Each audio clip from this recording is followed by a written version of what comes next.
Milan Kundera, la insoportable levedad del ser. Primera parte. La levedad y el peso. 1. La idea del eterno retorno es misteriosa, y con ella Nietzsche dejó perplejos a los demás filósofos. Pensar que alguna vez haya de repetirse todo tal como lo hemos vivido ya, y que incluso esa repetición haya de repetirse hasta el infinito. ¿Qué quiere decir ese mito demencial? El mito del eterno retorno viene a decir, per negationem, que una vida que desaparece de una vez para siempre, que no retorna, es como una sombra. Carece de peso, está muerta de antemano y, si ha sido horrorosa, bella, elevada, ese horror, esa elevación o esa belleza nada significan. No es necesario que los tengamos en cuenta, igual que una guerra entre dos estados africanos en el siglo XIV que no cambió en nada la faz de la tierra, aunque en ella murieran, en medio de indecibles padecimientos, 300.000 negros. ¿Cambia en algo la guerra entre dos estados africanos si se repite incontables veces en un eterno retorno? Cambia, se convierte en un bloque que sobresale y perdura, y su estupidez será irreparable. Si la Revolución Francesa tuviera que repetirse eternamente, la historiografía francesa estaría menos orgullosa de Robespierre, pero dado que habla de algo que ya no volverá a ocurrir, los años sangrientos se convierten en meras palabras, en teorías, en discusiones, se vuelven más ligeros que una pluma, no dan miedo. Hay una diferencia infinita entre el Robespierre que apareció solo una vez en la historia y un Robespierre que volviera eternamente a cortarle la cabeza a los franceses.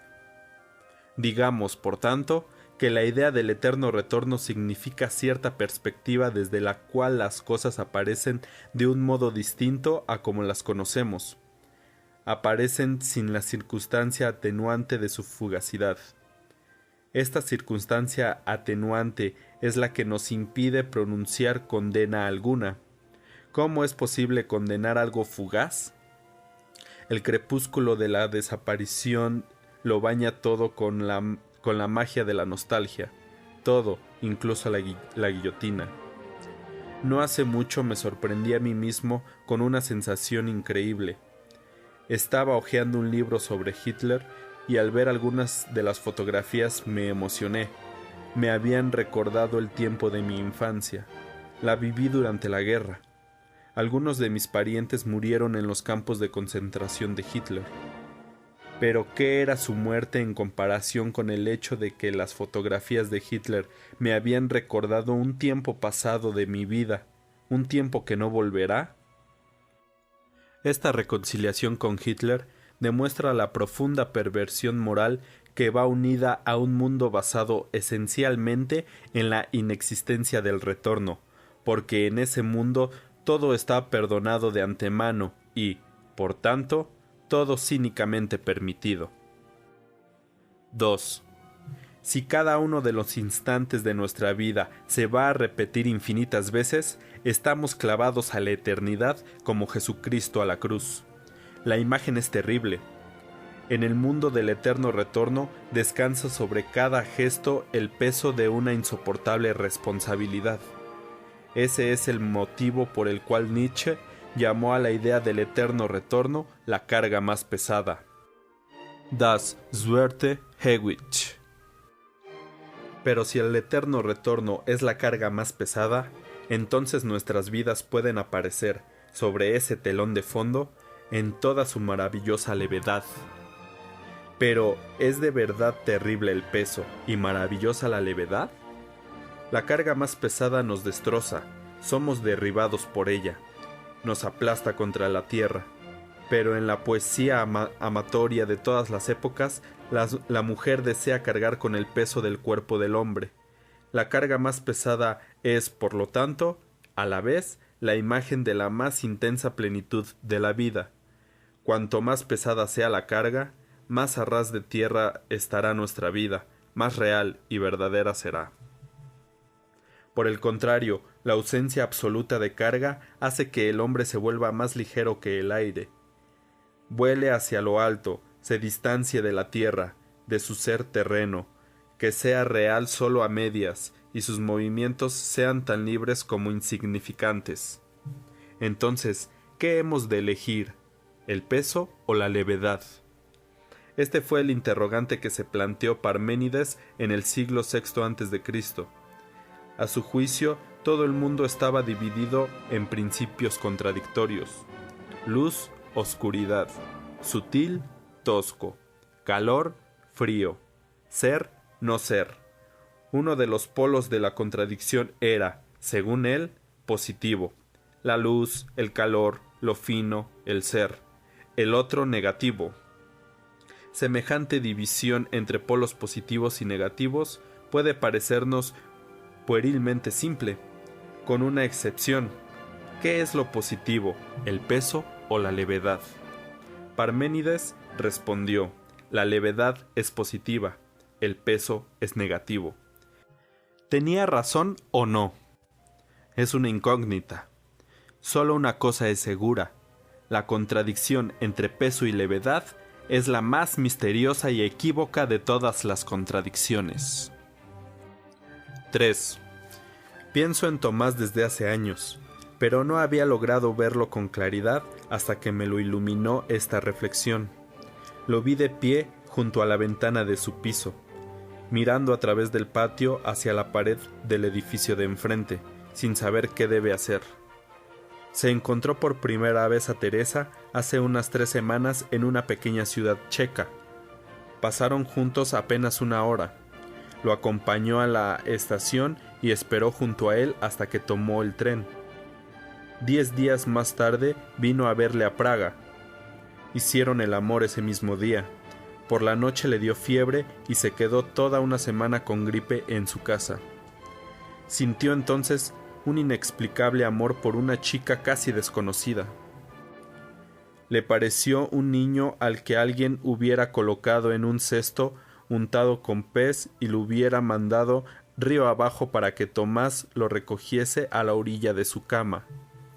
Teresa se quedó en su casa una semana, hasta que sanó, y luego regresó a su ciudad, a unos 200 kilómetros de Praga. Y entonces llegó ese momento del que he hablado y que me parece la llave para entrar en la vida de Tomás. Está junto a la ventana, mirando a través del patio hacia la pared del edificio de enfrente y piensa: ¿debe invitarla a venir a vivir a Praga? Le daba miedo semejante responsabilidad. Si le invitase ahora, vendría junto a él a ofrecerle toda su vida. O ya no debe dar señales de vida. Eso significaría que Teresa seguiría siendo camarera en un restaurante de una ciudad perdida y que él ya no la vería nunca más. ¿Quería que ella viniera a verle o no quería? Miraba a través del patio hacia la pared de enfrente y buscaba una respuesta. Se acordaba una y otra vez de cuando estaba acostada en su cama. No le recordaba a nadie de su vida anterior. No era ni una amante ni una esposa. Era un niño al que había sacado de un cesto untado de pez y habían colocado en la orilla de su cama. Ella se durmió. Él se arrodilló a su lado. Su respiración afiebrada se aceleró y se oyó un débil gemido. Apretó su cara contra la de ella y le susurró mientras dormía palabras tranquilizadoras. Al cabo de un rato sintió que su respiración se serenaba y que la cara de ella ascendía instintivamente hacia la suya. Sintió en su boca el suave olor de la fiebre y lo aspiró como si quisiera llenarle de las intimidades de su cuerpo. Y en ese momento se imaginó que ya llevaba muchos años en su casa y que se estaba muriendo. De pronto tuvo la clara sensación de que no podría sobrevivir a la muerte de ella. Se acostaría a su lado y querría morir con ella. Conmovido por esa imagen, hundió en ese momento la cara en la almohada junto a la cabeza de ella y permaneció así durante mucho tiempo. Ahora estaba a la ventana e invocaba ese momento. ¿Qué podía ser sino el amor que había llegado de ese modo para que él lo reconociese? Pero ¿era amor? La sensación de que quería morir junto a ella era evidentemente desproporcionada. Era la segunda vez que la veía en la vida. ¿No se trataba más bien de la histeria de un hombre que en lo más profundo de su alma ha tomado conciencia de su incapacidad de amar y que por eso mismo empieza a fingir amor ante sí mismo? Y su subconsciente era tan cobarde que había elegido para esa comedia precisamente a una pobre camarera de una ciudad perdida, que no tenía prácticamente la menor posibilidad de entrar a formar parte de su vida. Miraba a través del patio la sucia pared y se daba cuenta de que no sabía si se trataba de histeria o de amor. Y le dio pena que, en una situación como aquella, en la que un hombre de verdad sería capaz de tomar inmediatamente una decisión, él dudase, privando así de su significado al momento más hermoso que había vivido jamás. Estaba arrodillado junto a su cama y pensaba que no podría sobrevivir a su muerte. Se enfadó consigo mismo, pero luego se le ocurrió que en realidad era bastante natural que no supiera qué querría.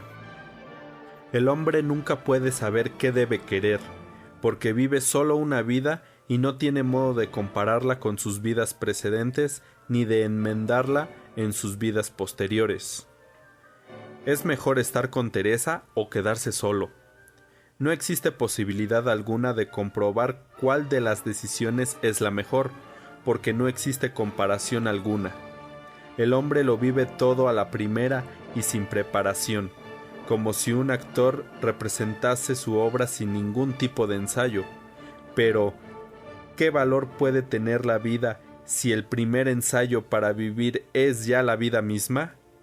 Por eso la vida parece un boceto, pero ni siquiera boceto es la palabra precisa, porque un boceto es siempre un borrador de algo, la preparación para un cuadro, mientras que el boceto que es nuestra vida es un boceto para nada, un borrador sin cuadro. Einmal ist kein Mal, repite Tomás para sí el proverbio alemán. Lo que solo ocurre una vez es como si no ocurriera nunca. Si el hombre solo puede vivir una vida, es como si no viviera en absoluto. 4. Pero luego, un día, en un descanso entre dos operaciones, la enfermera le avisó que le llamaban al teléfono. En el auricular oyó la voz de Teresa. Le llamaba desde la estación. Se alegró. Era una lástima que para esa misma noche ya hubiera quedado en ir a visitar a unos amigos, de modo que le invitó a venir a su casa al día siguiente. En cuanto colgó, se arrepintió de no haberle dicho que viniera enseguida. Si aún tenía tiempo de aplazar la visita, se puso a pensar en qué podría hacer Teresa en Praga teniendo que esperar nada menos que 36 horas hasta verlo, y le dieron ganas de coger el coche e ir a buscarla por las calles de la ciudad. Llegó al día siguiente al anochecer. Llevaba un bolso colgado del hombro con una correa larga y le pareció más elegante que la otra vez. Tenía en la mano un libro grueso. Era Ana Karenina, de Tolstoy. Su comportamiento era alegre, incluso un tanto ruidoso, y trataba de que pareciera que había ido a verle por casualidad. Gracias a una feliz coincidencia, estaba en Praga por motivos de trabajo o quizá, sus explicaciones eran muy confusas, para ver si encontraba un trabajo. Estaban acostados, más tarde, desnudos y fatigados, los dos juntos en la cama. Era ya de noche. Él le preguntó dónde se alojaba, para llevarla en coche. Le respondió tímidamente que todavía no había buscado hotel y que la maleta la tenía en la consigna de la estación. Ayer mismo había tenido miedo de que, si la invitaba a visitarle en Praga, viniera a ofrecerle toda su vida. cuando ahora le dijo que tenía la maleta en la consigna, se dio cuenta de inmediato de que en esa maleta estaba toda la vida de ella y de que la había dejado momentáneamente en la estación antes de ofrecérsela. Cogió el coche que estaba aparcado delante del edificio, fue hasta la estación, recogió la maleta, era grande y enormemente pesada, y regresó a casa, con la maleta y con ella. ¿Cómo es posible que se decidiera con tanta rapidez cuando había estado casi 14 días dudando y sin ser capaz de enviarle ni siquiera una postal con un saludo? Él mismo estaba sorprendido. Estaba actuando en contra de sus principios. Hace 10 años se divorció de su primera mujer y vivió en divorcio con el ánimo festivo con que otros celebran su boda. Se daba cuenta de que no había nacido para convivir con una mujer y de que sólo podía encontrarse plenamente a sí mismo viviendo como un solterón. Puso todo su empeño en organizarse tal sistema de vida que nunca pudiera ya entrar en su casa una mujer con su maleta. Ese era el motivo por el cual no tenía en su casa más que una cama. A pesar de que era una cama bastante ancha, Tomás les decía a todas sus amantes que era incapaz de dormir si compartía la cama con alguien y las llevaba a todas a medianoche a sus casas. Por lo demás, la primera vez que Teresa se quedó en su casa con la gripe, nunca durmió con ella. La primera noche él la pasó en un sofá grande y la noche siguiente se marchó al hospital, donde tenía su despacho y en él una camilla que utilizaba durante las guardias. Pero esta vez se durmió a su lado. Por la mañana se despertó y comprobó que Teresa, que aún dormía, lo tenía cogido de la mano. ¿Habrían estado así durante toda la noche? Le parecía difícil creerlo. Ella respiraba profundamente entre sueños, apretaba su mano, con fuerza, no fue capaz de lograr que se la soltara. Y la maleta enormemente pesada estaba a su lado, junto a la cama. Temía intentar que le soltara la mano, por no despertarla, y con mucho cuidado se dio media vuelta hasta apoyarse en un costado para poder observarla mejor. Volvió a imaginar que Teresa era un niño al que alguien había colocado en un cesto untado con pez y lo había mandado río abajo. No se puede dejar que un cesto con un niño dentro navegue por un río embravecido. Si la hija del faraón no hubiera rescatado de las olas el cesto del pequeño Moisés, no hubiera existido el Antiguo Testamento ni toda nuestra civilización. Hay tantos mitos que comienzan con alguien que salva a un niño abandonado.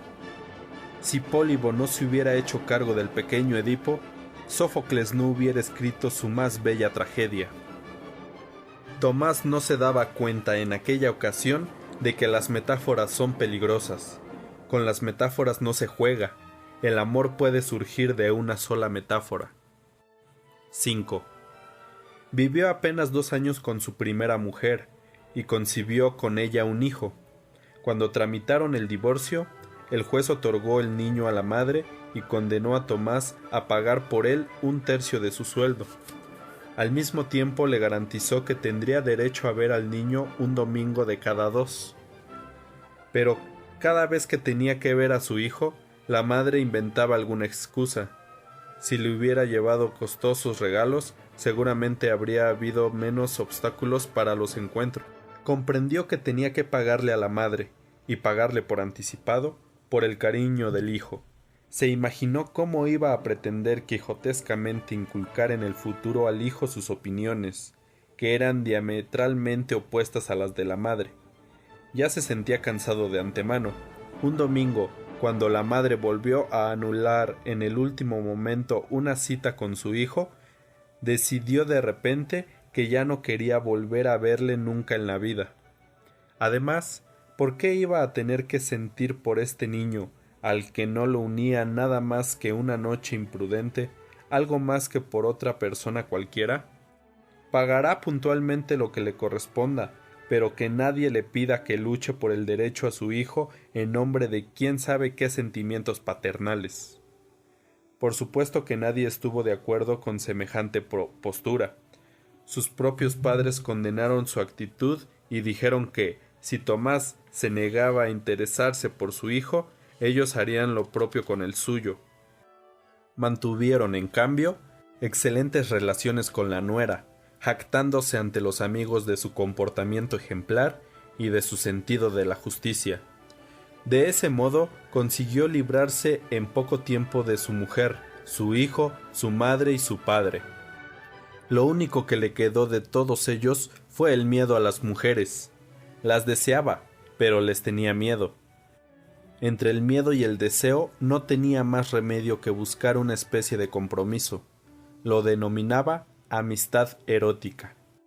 A sus amantes les decía: solo una relación no sentimental, en la que uno no reivindique la vida y la libertad del otro, puede hacer felices a los dos.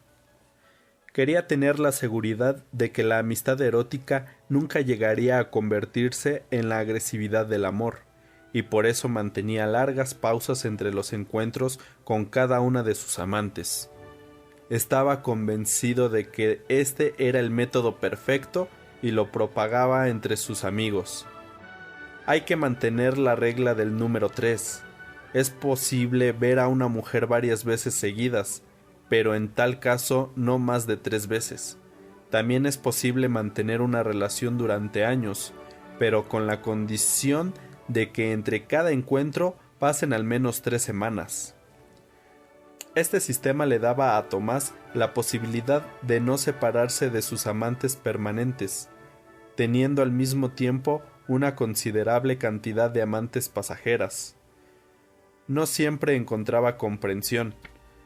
La que mejor le entendía de todas sus amigas era Sabina. Era una pintora. Le decía: te quiero porque eres el polo opuesto al kitsch. En el reino del kitsch serías un monstruo. No hay ninguna película rusa o americana en la que pudieras existir más que como ejemplo de maldad. A ella acudió cuando necesitó encontrar un empleo en Praga para Teresa. Tal como lo exigían las reglas tácitas de la amistad erótica, Sabina le prometió que haría lo posible y, en efecto, pronto encontró un puesto en el laboratorio fotográfico de un seminario. El puesto no requería preparación especial. Sin embargo, elevó a Teresa del estatus de camarera al del gremio de la prensa. Ella misma acompañó a Teresa a la redacción, mientras Tomás decía para sus adentros que jamás había tenido una amiga mejor que Sabina. 6. El acuerdo tácito sobre la amistad erótica presuponía que Tomás dejaba el amor fuera de su vida. En cuanto incumpliese esta condición, sus demás amantes se encontrarían en una posición secundaria y se rebelarían. Por eso buscó para Teresa un piso de alquiler al que ella tuvo que llevar su pesada maleta. Quería velar por ella, defenderla, disfrutar de su presencia, pero no sentía necesidad de cambiar su estilo de vida. Por eso no quería que se supiera que Teresa dormía en su casa. Dormir juntos era, en realidad, el corpus delicti del amor. Nunca dormía con las demás amantes. Cuando iba a verlas a sus casas, la cuestión era sencilla: podía irse cuando quería. Peor era cuando ellas estaban en casa de él y había que explicarles que a medianoche debía llevarlas a sus casas porque tenía problemas de insomnio y era incapaz de dormir en la inmediata proximidad de otra persona. Aquello no estaba muy lejos de la verdad, pero la causa principal era peor y no se atrevía a contársela. En el mismo momento en que terminaba el acto amoroso, sentía un deseo insuperable de quedarse solo. Despertarse en medio de la noche junto a una persona extraña le desagradaba. Levantarse por la mañana junto con alguien le producía rechazo. No tenía ganas de que nadie oyese cómo se limpiaba los dientes en el cuarto de baño y la intimidad del desayuno para dos no le atraía.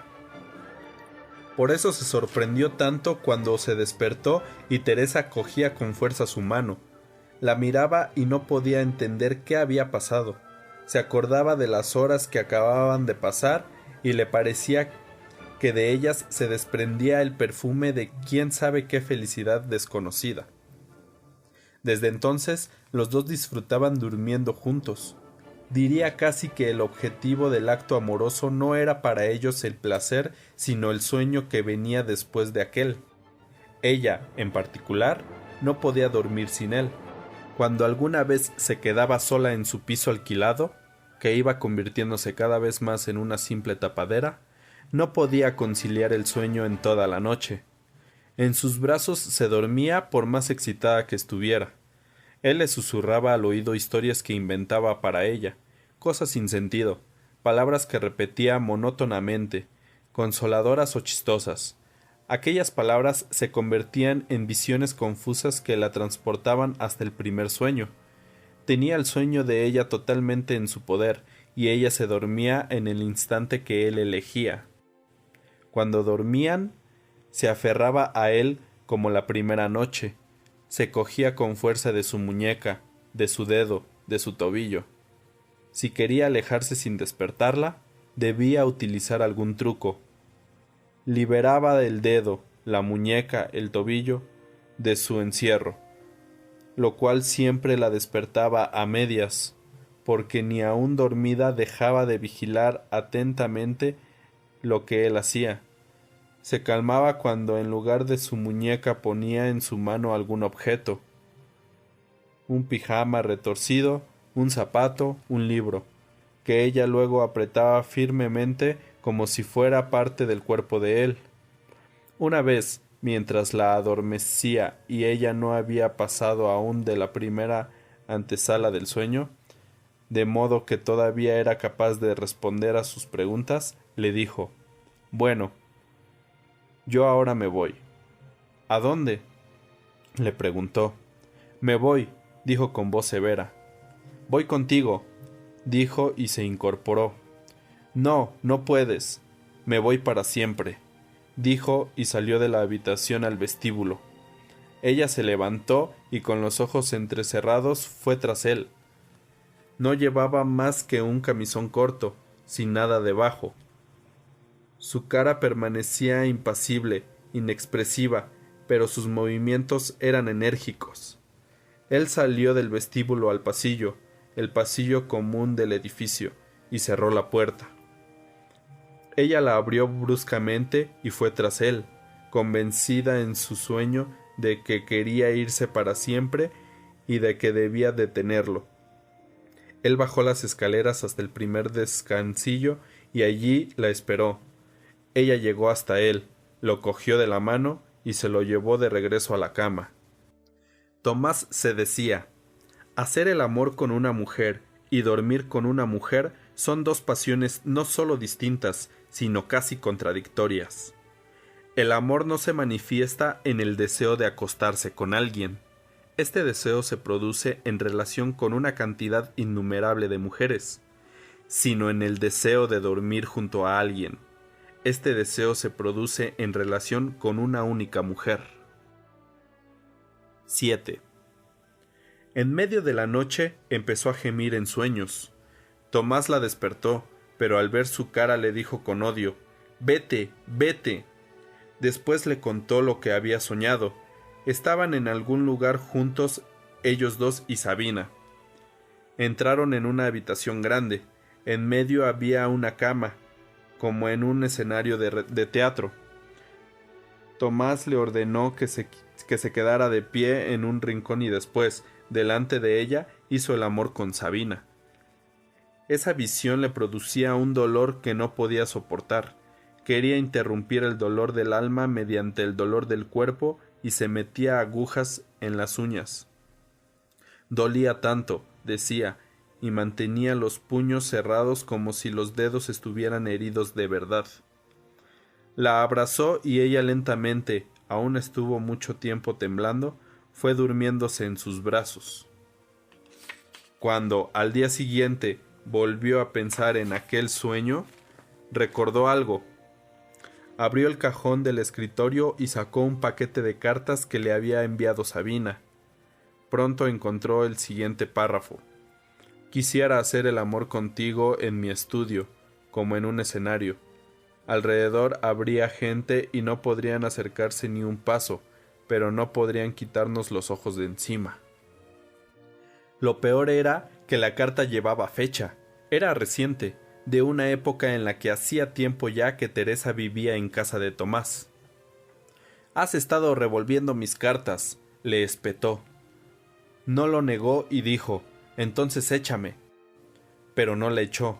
Tenía la imagen de ella ante los ojos, pegada en la pared del estudio de Sabina, clavándose agujas bajo las uñas. Cogió sus dedos, los acarició, se los llevó a los labios y los besó como si aún hubiera en ellos huellas de sangre.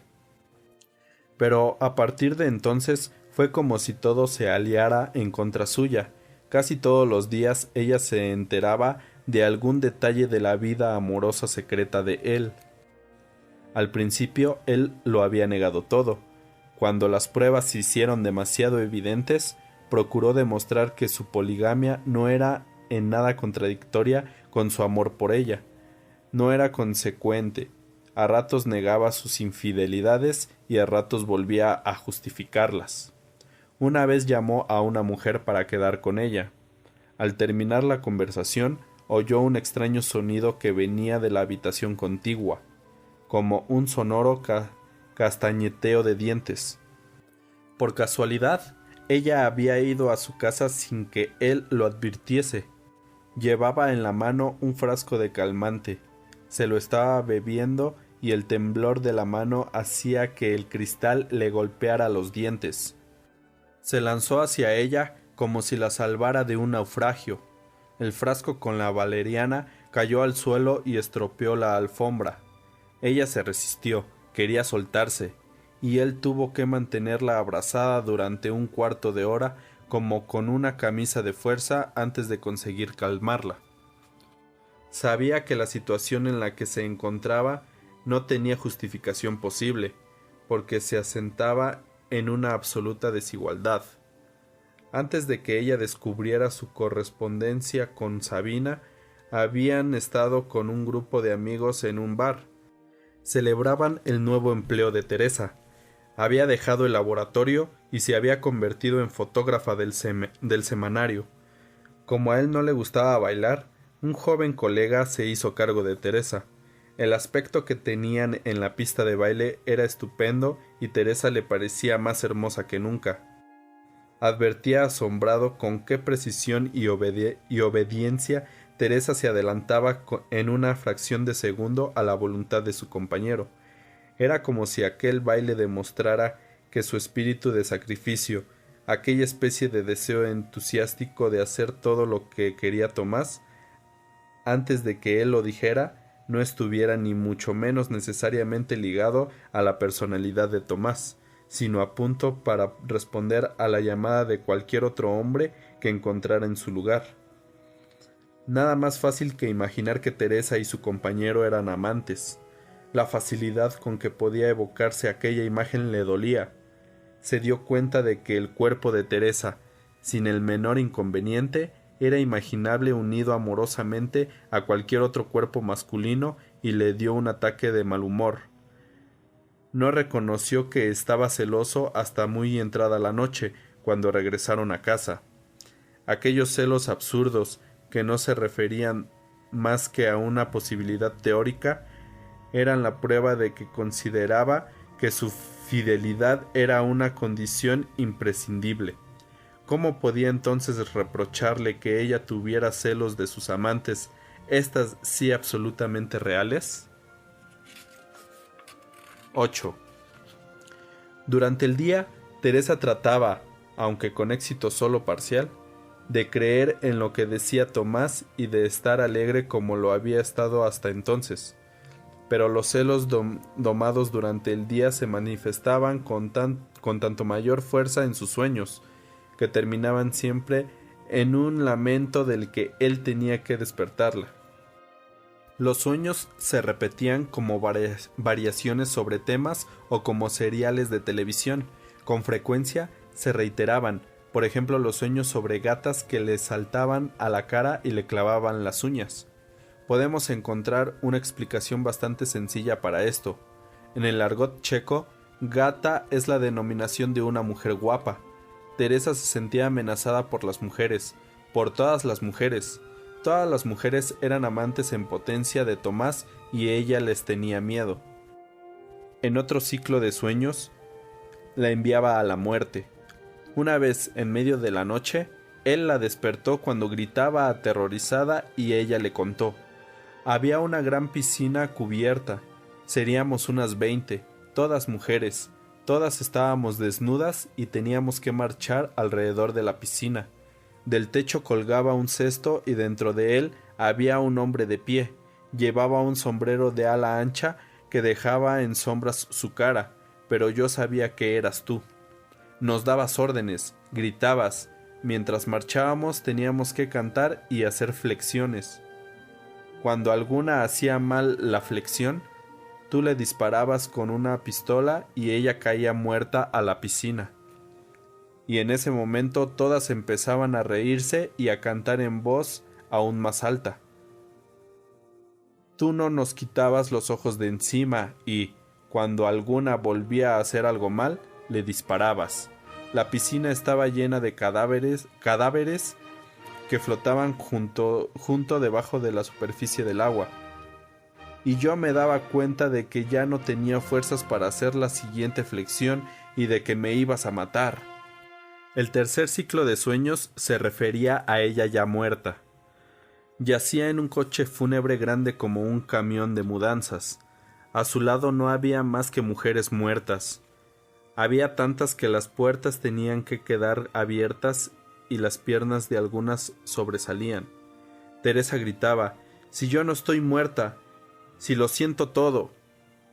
Nosotras también lo sentimos todo, reían los cadáveres. Reían exactamente con la misma risa que aquellas mujeres vivas que alguna vez le habían dicho con satisfacción que era del todo normal que ella tuviera un día los dientes estropeados, los ovarios enfermos y arrugas en la cara, porque ellas también tenían los dientes estropeados, los ovarios enfermos y arrugas en la cara. Con la misma risa ahora le explicaban que estaba muerta y que así es como tenía que ser. De pronto sintió ganas de hacer pis, gritó: «Pero si tengo ganas de hacer pis, eso prueba que no estoy muerta». Y ellas volvieron a reírse. «Es normal que tengas ganas de hacer pis. Todas esas sensaciones permanecerán durante mucho tiempo.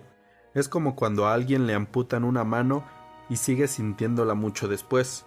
Nosotras ya no tenemos orina y sin embargo siempre tenemos ganas de hacer pis». Teresa se abrazó en la cama a Tomás.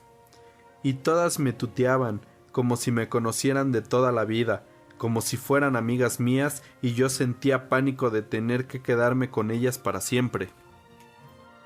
9. Todos los idiomas derivados del latín forman la palabra compasión, con el prefijo com, y la palabra patio, que significa originalmente padecimiento.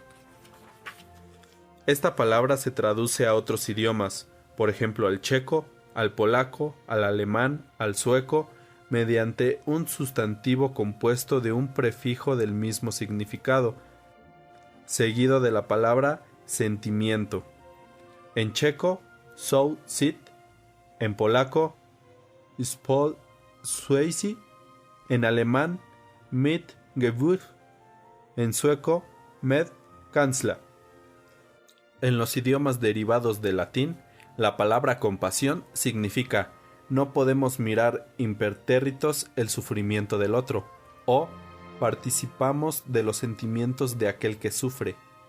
En otra palabra, en la francesa pitié, en la inglesa pitié, en la italiana pietà, etc., que tiene aproximadamente el mismo significado, se nota incluso cierta indulgencia hacia aquel que sufre.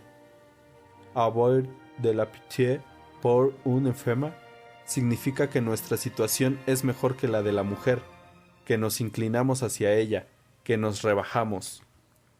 Este es el motivo por el cual la palabra compasión o piedad produce desconfianza. Parece que se refiere a un sentimiento malo, secundario, que no tiene mucho en común con el amor. Querer a alguien por compasión significa no quererlo de verdad. En los idiomas que no forman la palabra compasión, a partir de la raíz del padecimiento, pasio, sino del sustantivo sentimiento, estas palabras se utilizan aproximadamente en el mismo sentido. Sin embargo, es imposible afirmar que se refieren a un sentimiento secundario, malo. El secreto poder de su etimología ilumina la palabra con otra luz y le da un significado más amplio. Tener compasión significa saber vivir con otro su desgracia, pero también sentir con él cualquier otro sentimiento, alegría, angustia, felicidad, dolor. Esta compasión, en el sentido de Westphalische, Medgefühl, Medkänsla, significa también la máxima capacidad de imaginación sensible, el arte de la telepatía sensible. Es en la jerarquía de los sentimientos el sentimiento más elevado. Cuando Teresa soñó que se clavaba agujas entre las uñas, reveló así que había espiado en los cajones de Tomás. Si se los hubiera hecho alguna otra mujer, no hubiera vuelto a hablar con ella en la vida. Teresa lo sabía y por eso le dijo: «Entonces échame». Pero no solo no la echó, sino que le cogió la mano y le besó las yemas de los dedos, porque en ese momento él mismo sentía el dolor debajo de las uñas de ella, como si los nervios de sus dedos condujeran directamente a la corteza cerebral de él. Un hombre que no goce del diabólico regalo denominado compasión no puede hacer otra cosa que condenar lo que hizo Teresa, porque la vida privada del otro es sagrada y los cajones que contiene su correspondencia íntima no se abren. Pero como la compasión se había convertido en el sino o la maldición de Tomás, le pareció que había sido él mismo quien había estado arrodillado ante el cajón abierto del escritorio, sin poder separar los ojos de las frases que había escrito Sabina. Comprendía a Teresa y no solo era incapaz de enfadarse con ella, sino que la quería aún más. 10. Los gestos de Teresa se volvían cada vez más bruscos y alterados. Habían pasado 2 años desde que descubrió sus infidelidades y la situación era cada vez peor. No tenía salida. ¿Es que realmente no podía abandonar sus amistades eróticas? No podía. Eso le hubiera destrozado. No tenía fuerzas suficientes para dominar su apetito por las demás mujeres. Además, le parecía innecesario. Nadie sabía mejor que él que sus aventuras no amenazaban para nada a Teresa. ¿Por qué iba a prescindir de ellas? Le parecía igualmente absurdo que pretender renunciar a ir al fútbol. ¿Pero podía aún hablarse de satisfacción? En el mismo momento en que salía a ver a alguna de sus amantes, notaba una sensación de rechazo hacia ella y se prometía que era la última vez que iría a verla. Tenía ante sí la imagen de Teresa, y para no pensar en ella necesitaba emborracharse rápidamente. Desde que conocía a Teresa, era incapaz de hacer el amor con otras mujeres sin alcohol. Pero precisamente el aliento que sabía a alcohol era la huella de que permitía a Teresa comprobar con mayor facilidad sus infidelidades. Había caído en la trampa. En cuanto iba tras ellas, desaparecían sus apetencias, pero bastaba un día sin ellas para que marcara algún número de teléfono y fijara un encuentro. Con Sabina se sentía un poco mejor, porque sabía que era discreta y que no había peligro de que lo pusiera en evidencia. Su estudio le daba la bienvenida como un recuerdo de su vida pasada, la idílica vida de un hombre soltero. Quién sabe si él mismo se daba cuenta de cuánto había cambiado. Tenía miedo de llegar tarde a casa porque allí le esperaba Teresa. En cierta ocasión, Sabina advirtió que Tomás observaba el reloj mientras hacían el amor y trataba de acelerar su culminación. Ella se dedicó entonces a pasearse lentamente por el estudio y se detuvo ante un cuadro que estaba sin terminar en el caballet, mirando de reojo a Tomás, que se vestía apresuradamente. Ya estaba vestido, solo tenía un pie descalzo. Echó una mirada a su alrededor y se puso a gatas, buscando algo debajo de la mesa. Ella le dijo: cuando te miro, tengo la sensación de que te estás convirtiendo en el eterno tema de mis cuadros, el encuentro entre dos mundos. La doble exposición. Tras la silueta de Tomás, el libertino reluce la increíble figura del enamorado romántico, o al revés. A través de la figura del Tristán, que no piensa más que en su Teresa, se vislumbra el hermoso mundo traicionado por el libertino. Tomás se puso de pie, oía las palabras de Sabina sin prestarles atención. «¿Qué estás buscando?», le preguntó. Un calcetín. Registraron juntos la habitación y él volvió a ponerse a gatas y a buscar debajo de la mesa. «Aquí no hay ningún calcetín tuyo», dijo Sabina. «Seguro que no lo has traído». ¿Cómo no lo iba a traer?», gritó Tomás mirando el reloj. «No iba a venir con un solo calcetín». «Es una posibilidad que no hay que descartar. Últimamente andas muy distraído. Siempre vas con prisa, mirando el reloj, y no es de extrañarse que te olvides de ponerte un calcetín». Estaba ya decidido a ponerse el zapato sin calcetín. «Afuera hace frío», dijo Sabina. «Te presto una media mía». Le dio una media larga blanca, de ganchillo. Él sabía perfectamente que aquella era una venganza por haber mirado el reloj mientras hacían el amor. Sabina había escondido su calcetín en alguna parte. Hacía frío de verdad y no le quedaba más remedio que aceptarla. Se fue a su casa con un calcetín en un pie y una media blanca de mujer en el otro, arremangada sobre el tobillo. Su situación no tenía salida. Para sus amantes estaba marcado con la oprobiosa señal de su amor a Teresa y, para Teresa, con la oprobiosa señal de sus aventuras con sus amantes. 11. Para mitigar sus sufrimientos, se casó con ella. Por fin pudieron dejar el piso de alquiler en el que hacía tiempo ella ya no vivía, y le consiguió un cachorro. La madre era una San Bernardo de un compañero suyo, el padre de los cachorros, el pastor alemán de los vecinos. Nadie quería a los pequeños bastardos, y a su compañero le daba pena sacrificarlos. Tomás elegía uno de los cachorros a sabiendas de que los que no eligiera iban a tener que morir. Se sentía como un presidente de la República cuando tiene ante sí a 4 condenados a muerte y solo puede indultar a uno. Al fin eligió un cachorro, una perrita cuyo cuerpo parecía recordar al del pastor mientras que la cabeza era de la madre, la San Bernardo. Lo llevó a Teresa, cogió la perrita, la apretó contra su pecho e inmediatamente le mió la blusa. Se pusieron a buscarle un nombre. Tomás quería que por el nombre se supiera que el perro era de Teresa y se acordó del libro que llevaba bajo el brazo cuando llegó a Praga sin avisar. Propuso que al cachorro lo llamaran Tolstoy.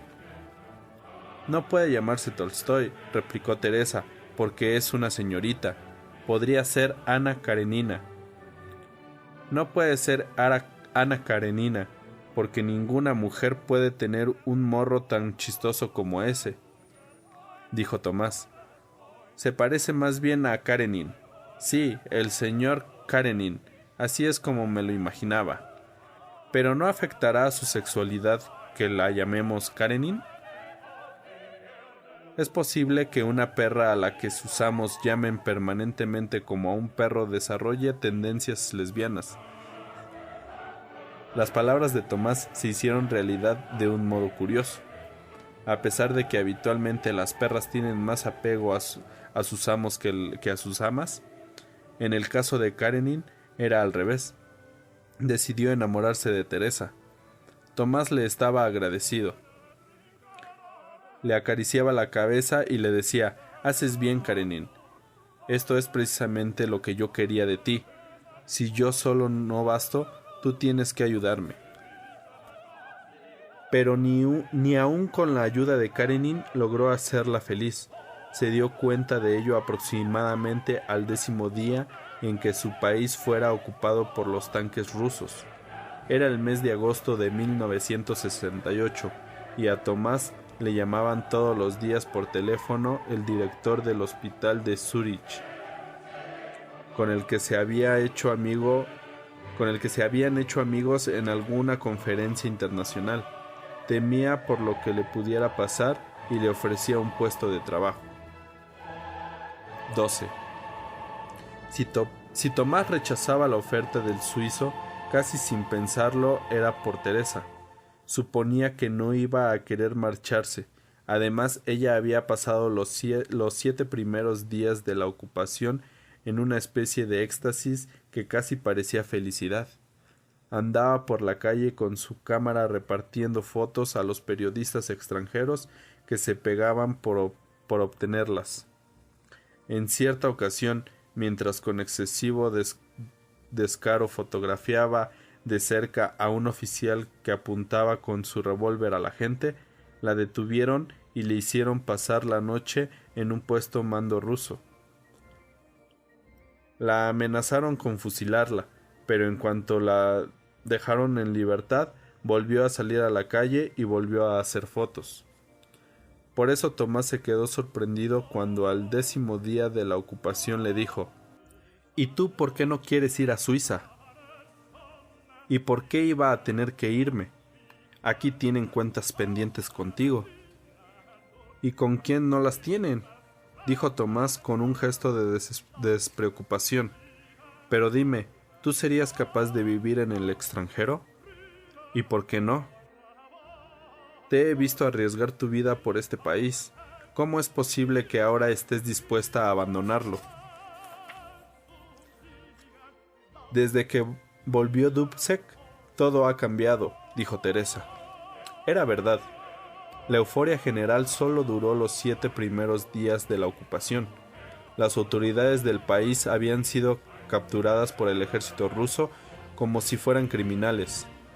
Nadie sabía dónde estaban. Todos temblaban por su vida y el odio a los rusos embriagaba cual alcohol a la gente. Era una fiesta ebria de odio.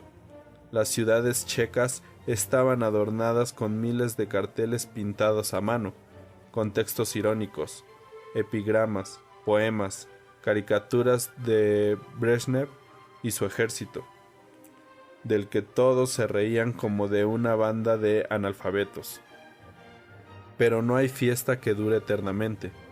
Mientras tanto, los rusos obligaron a los representantes del Estado detenidos a firmar en Moscú una especie de compromiso.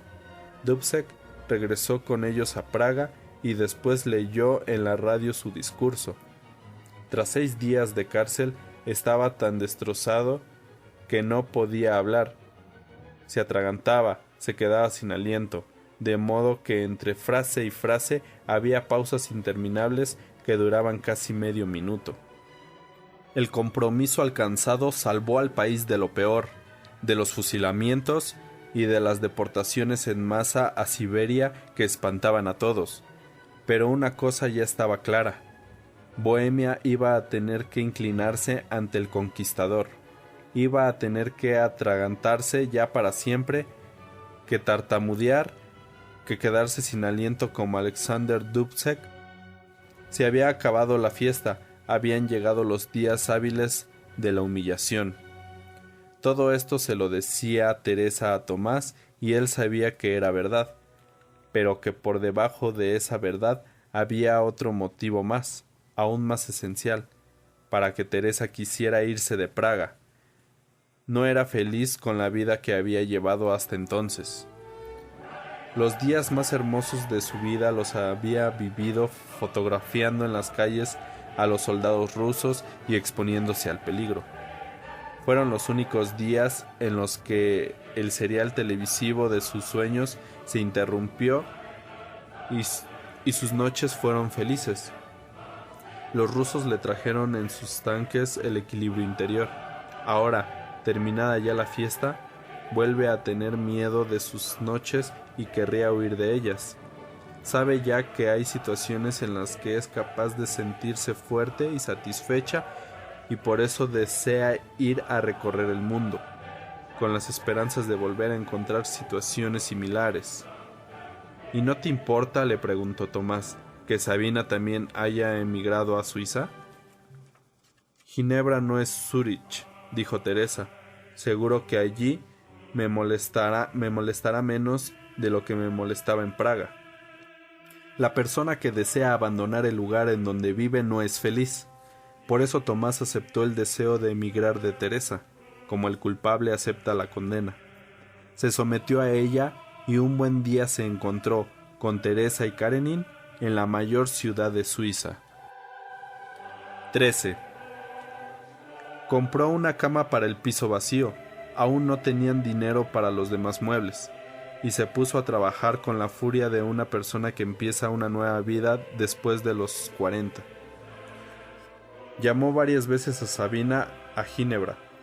Había tenido la suerte de que una exposición de cuadros suyos se inaugurara una semana antes de la invasión rusa, de modo que los suizos amantes de las pinturas se dejaron llevar por la ola de simpatía hacia el pequeño país y compraron todos sus cuadros. Gracias a los rusos me he hecho rica, bromeaba por teléfono e invitaba a Tomás a visitarla en su nuevo estudio, que al parecer no era muy distinto del que Tomás conocía ya de Praga. Le hubiera gustado visitarla, pero no encontraba disculpa alguna que justificara su viaje ante Teresa. Así que Sabina vino a Zúrich. Se alojó en un hotel. Tomás fue a visitarla al terminar su jornada de trabajo. Llamó por teléfono desde la recepción y subió a su habitación. Ella le abrió la puerta y apareció ante él con sus hermosas y largas piernas, sin vestir, solo con el sujetador y las bragas. En la cabeza llevaba un sombrero hongo negro. Le miró largamente, inmóvil y sin decir palabra. Tomás también permanecía en silencio. De pronto se dio cuenta de que estaba emocionado.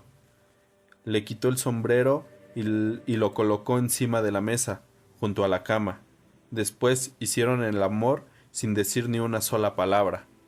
Cuando salió del hotel hacia su casa de Zúrich, en la que ya desde hacía tiempo había una mesa, sillas, sillones, alfombra, se dijo, feliz, que llevaba consigo su modo de vida igual que un caracol su casa. Teresa y Sabina representaban los dos polos de su vida, dos polos lejanos, irreconciliables, y sin embargo ambos hermosos. Solo que precisamente porque él llevaba consigo su modo de vida a todas partes, como parte de su cuerpo, Teresa seguía teniendo los mismos sueños. Llevaban ya en Zúrich 6 o 7 meses cuando llegó una noche tarde a casa y encontró encima de la mesa una carta. Ella le comunicaba que había regresado a Praga. Regresaba porque no tenía fuerzas para vivir en el extranjero. Sabía que debía haberle servido de apoyo a Tomás, pero sabía también que no era capaz de hacerlo. Había pensado ingenuamente que en el extranjero cambiaría. Había creído que después de lo que había vivido durante los días de la ocupación ya no volvería a ser puntillosa, que se volvería mayor, sagaz, fuerte, pero se había sobreestimado. Es para él una carga y no quiere serlo. Quiere sacar las conclusiones pertinentes antes de que sea demasiado tarde, y le pide disculpas por haberse llevado a Karenin. Tomó un somnífero fuerte y a pesar de eso no se durmió hasta la madrugada. Por suerte era sábado y podía quedarse en casa. Analizaba la situación por 50ª vez. Las fronteras entre su país y el resto del mundo ya no están abiertas como cuando emprendieron el viaje.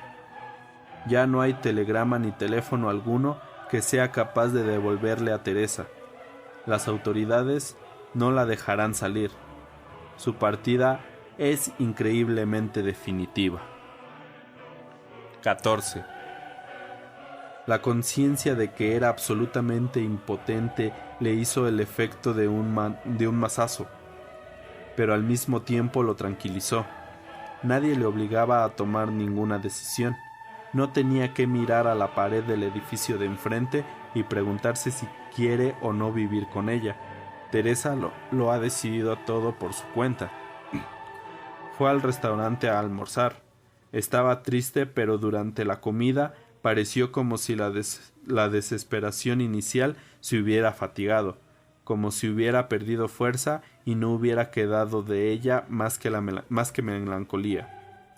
Miraba hacia atrás, hacia los años que había vivido con ella, y le parecía que su historia común no podía haberse cerrado mejor de lo que se había cerrado. Si aquella historia la hubiera inventado otra persona, no hubiera podido terminarla de otro modo. Teresa llegó un día a su lado sin que él la hubiera invitado. Otro día, del mismo modo, se fue. Llegó con una pesada maleta. Con una pesada maleta se fue. Pagó, salió del restaurante y se puso a pasear por las calles, lleno de una melancolía que se hacía cada vez más hermosa. Había pasado 7 años de su vida con Teresa y ahora comprobaba que aquellos años eran más hermosos en el recuerdo que cuando los había vivido. El amor que había entre él y Teresa era bello, pero también fatigoso. Tenía que estar permanentemente ocultando algo, disfrazándolo, fingiendo, arreglándolo, manteniéndola contenta, consolándola, demostrando ininterrumpidamente su amor, siendo acusado por sus celos, por su sufrimiento, por sus sueños, sintiéndose culpable, justificándose y disculpándose. Aquel esfuerzo había desaparecido ahora y permanecía la belleza. Se acercaba la noche del sábado.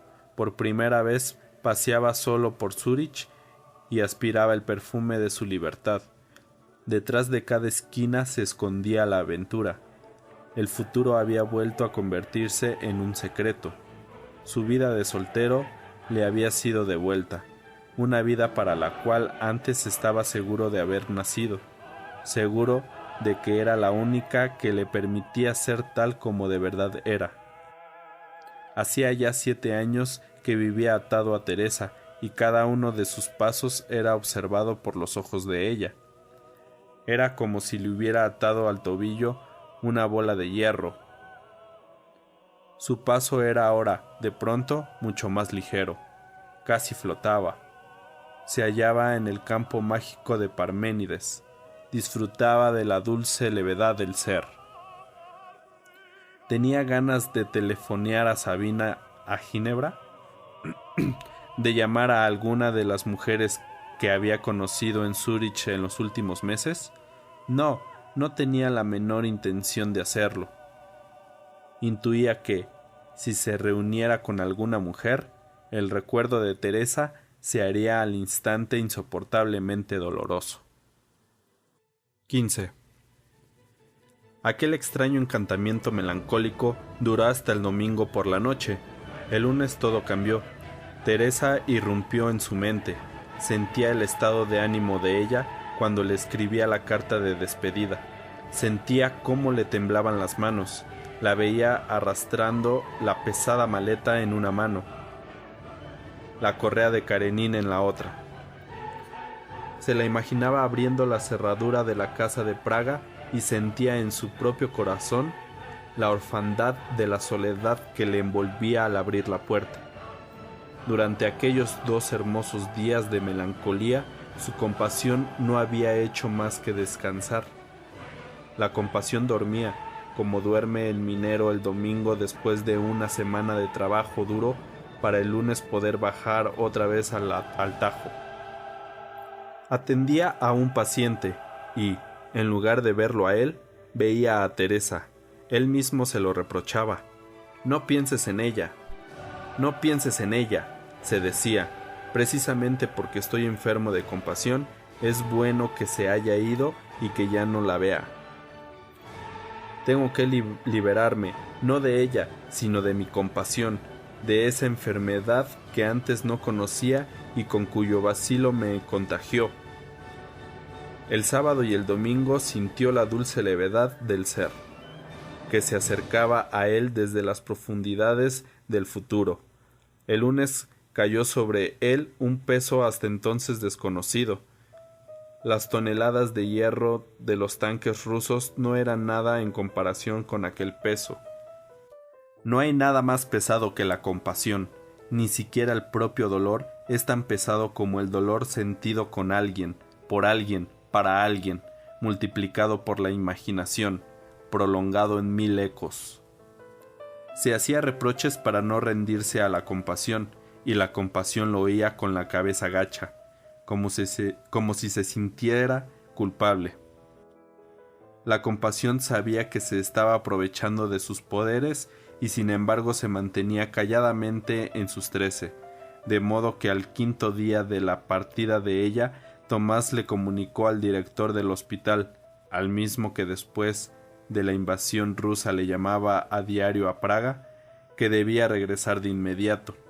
Le daba vergüenza. Sabía que su actitud tenía que parecerle al director irresponsable e imperdonable. Tenía ganas de confesárselo todo, de hablarle de Teresa y de la carta que había dejado para él en la mesa. Pero no lo hizo.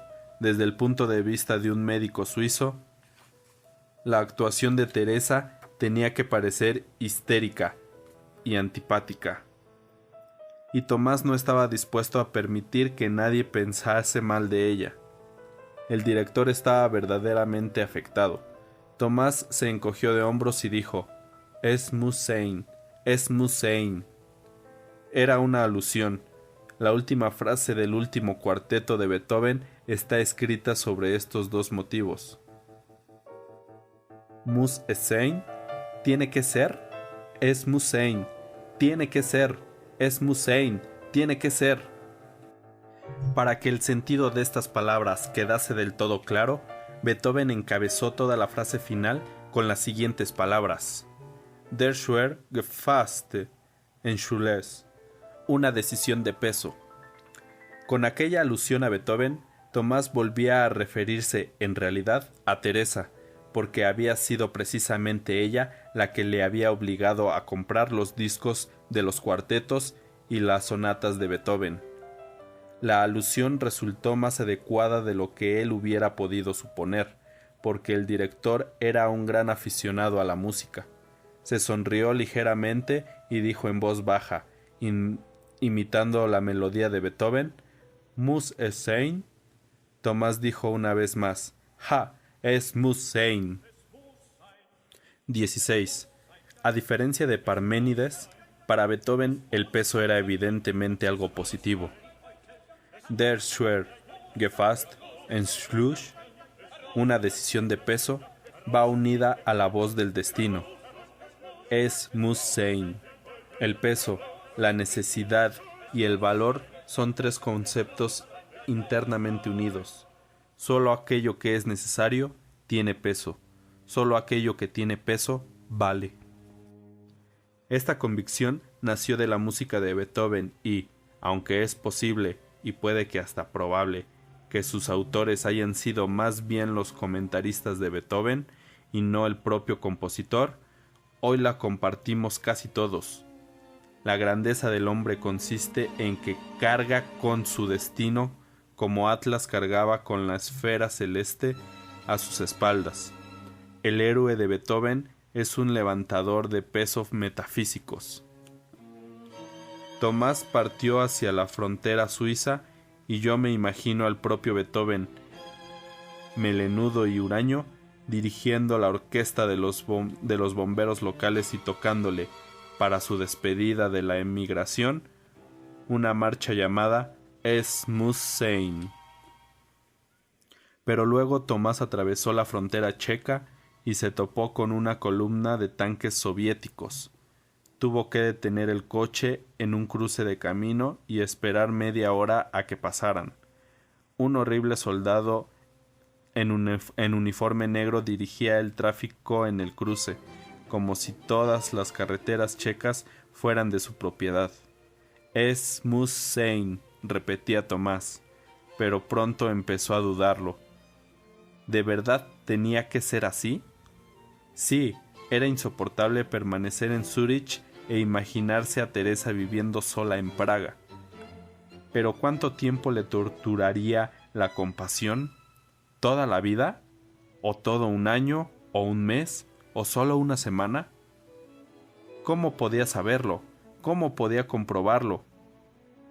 Cualquier colegial puede hacer experimentos durante la clase de física y comprobar si determinada hipótesis científica es cierta, pero el hombre, dado que vive solo una vida, nunca tiene la posibilidad de comprobar una hipótesis mediante un experimento y por eso nunca llega a averiguar si debía haber prestado oído a su sentimiento o no. Con estos pensamientos abrió la puerta de la casa. Karenin le saltó a la cara y le hizo así más fácil el momento del encuentro. Las ganas de abrazar a Teresa, unas ganas que aún sentía en Zúrich, en el momento de subir al coche, habían desaparecido por completo. Le parecía que estaba frente a ella en medio de una planicie nevada y que los dos temblaban de frío. 17. Desde el primer día de la ocupación, los aviones rusos volaban durante toda la noche sobre Praga. Tomás se había desacostumbrado a aquel ruido y no podía dormir. Daba vueltas en la cama mientras Teresa dormía y se acordaba de lo que había dicho hacía tiempo en una conversación intrascendente. Estaban hablando de su amigo Z, y ella afirmó: «Si no te hubiera encontrado a ti, seguro que me hubiera enamorado de él». Ya en esa ocasión aquellas palabras le produjeron a Tomás una extraña melancolía. Y es que de pronto se dio cuenta de que era mera casualidad el que Teresa lo amase a él y no a su amigo Z. Se dio cuenta de que, además del amor de ella por Tomás, hecho realidad, existe en el reino de lo posible una cantidad infinita de amores no realizados por otros hombres. Todos consideramos impensable que el amor de nuestra vida puede ser algo leve, sin peso. Creemos que nuestro amor es algo que tenía que ser, que sin él nuestra vida no sería nuestra vida.